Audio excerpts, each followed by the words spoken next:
Imagine your boss screws up. Everyone screws up from time to time, but they blame you for their mistake. You could speak up, but most likely you'll have to take the heat for something you never did, or blame it on someone else below you. This is often called the kick the dog effect. It seems like it's a natural psychological reaction that a lot of us have, but that doesn't mean that we should do it. This is the first episode of my field guide to bad behavior.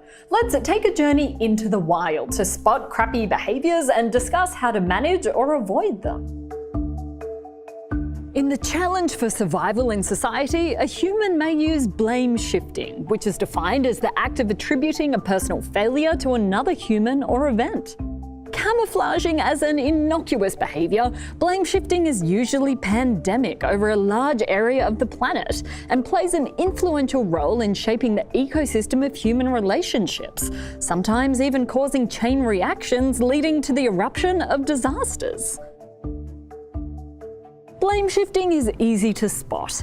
It tends to hop back and forth over several entities. One prominent sign to look for is finger pointing.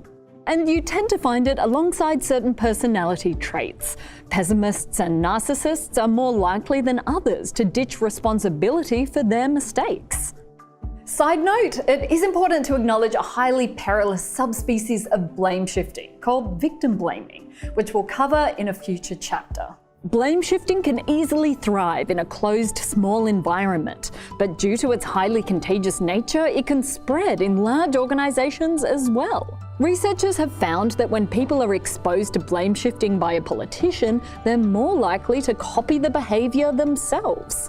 In one study, participants were split into two groups and read a news clip about a failure of former California Governor Arnold Schwarzenegger. In one group's clip, the governor took full ownership of the failure, though in the other group, the governor blamed special interest advocates for his failure. Later, when participants wrote about an unrelated personal failure, the group exposed to blame shifting were twice as likely than the other group to blame someone else for their own mistakes. Researchers called it blame contagion. When the spread of blame shifting is not controlled, it becomes embedded in the culture of a group and leads to lower creativity, reduction in innovation, and bad performance. It can even cause great consequences.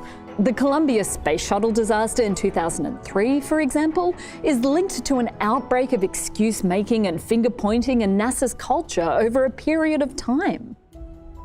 Now, people shift blame to protect their self-image, but it backfires. Serial blame shifters are often perceived negatively. For example, research shows leaders and managers who ditch responsibility for their mistakes are ultimately perceived as powerless. But you can be better. With careful actions, you can reduce the prevalence of blame shifting. The solution? Take responsibility when you should.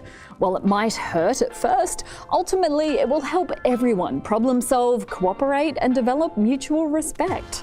When it's not your responsibility, prevent contagion by being more intentional about what you say publicly and privately.